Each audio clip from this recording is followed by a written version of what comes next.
Hello everyone, ఎలా ఉన్నారు? నేనైతే చాలా బాగున్నాను. ఈరోజైతే నేను ఎగ్స్ కర్రీ చేద్దాం అనుకుంటున్నాను. మా ఇంట్లో గ్యాస్ అయిపోయింది కనుక నేను కట్టెల పొయ్యిని అయితే పెట్టాను. గుడ్లు ఫస్ట్ ముందుగా ఎగ్స్ని అయితే ఉడకపెట్టి పక్కన పెట్టేసి ఉంచేసుకున్నాను. ఫస్ట్ కొంచెం కడాయిని అయితే పెట్టుకుని అందులో కాస్త ఆయిల్ వేసి ఆయిల్ బాగా వేడైన తర్వాత ఆయిల్ని అయితే బాగా వేడి చేసుకోవాలి. ఇలా వేడైన తర్వాత ఆయిల్ బాగా వేడిన తర్వాత ఆయిల్లో కాస్త పసుపు వేసుకొని ఎగ్స్ని వేయించుకోవాలి. ఎగ్స్ వేయించేటప్పుడు పొయ్యిని సన్న మంటలో పెట్టుకుంటూ ఎగ్స్ వేయించాలి.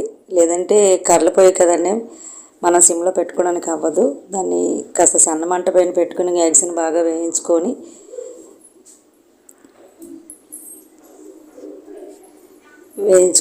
అలా వేయించుకున్న ఎగ్స్ను సైడ్కి తీసి చూడండి, ఎగ్స్ ఈ విధంగా వేయించుకోవాలి. ఇలా వేయించుకున్న ఎగ్స్ను ఓ సైడ్ ప్లేట్లో తీసుకోవాలి.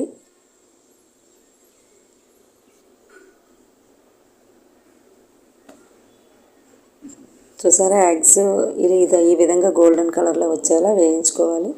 ఇలా వేయించుకున్న అదే ఆయిల్లో మనం ముందుగా కట్ చేసి పెట్టుకున్న ఆనియన్స్ను వెల్లుల్లిని సన్న రెబ్బలుగా కట్ చేసుకుని వెల్లుల్లిని కూడా వేయించుకోవాలి. ఆనియన్స్ వెల్లుల్లి చాలా వేయించుకోవాలి. అలా వేయించుకున్న ఆనియన్స్ బాగా వేగిన తర్వాత అందులో ముందుగా కట్ చేసి పెట్టుకున్న టమాటాలను కూడా వేసి కాస్త ఉప్పు వేసి దగ్గరగా మగ్గించాలి. అందులోనే కాస్త ఉప్పును సాల్ట్ని కూడా వేసి బాగా మగ్గనివ్వాలి. చూడండి, టమాటాలను కాస్త సాల్ట్ వేసి దగ్గరగా మగ్గించాలి. అలా మగ్గించిన టమాటాలను నేనైతే స్మాషర్తో స్మాష్ చేస్తున్నాను. అలా స్మాషర్తో స్మాష్ చేయడం వల్ల మనకి గ్రేవీ చక్కగా వస్తుంది. లేదు అంటే టమాటాలు ఆనియన్స్ ముక్కలుగా తగులుతూ ఉంటాయి. అలా చాలామంది ఇష్టపడరు. మా ఇంట్లో అయితే అస్సలుగా ఇష్టపడరు. ఇలా స్మాష్ చేస్తే మీ దగ్గర ఇలా స్మాషర్ లేకపోతే మనం కర్రీస్ వడ్డించుకునే గరిటతోనైనా సరే స్మాష్ చేసుకోవచ్చు. నా దగ్గర అయితే స్మాషర్ ఉంది కనుక నేను స్మాషర్తో స్మాష్ చేస్తున్నాను. ఈ విధంగా చేయడం వల్ల టమాటో గ్రేవీ, ఎగ్ గ్రేవీ చాలా దగ్గరగా వస్తూ ఉంది.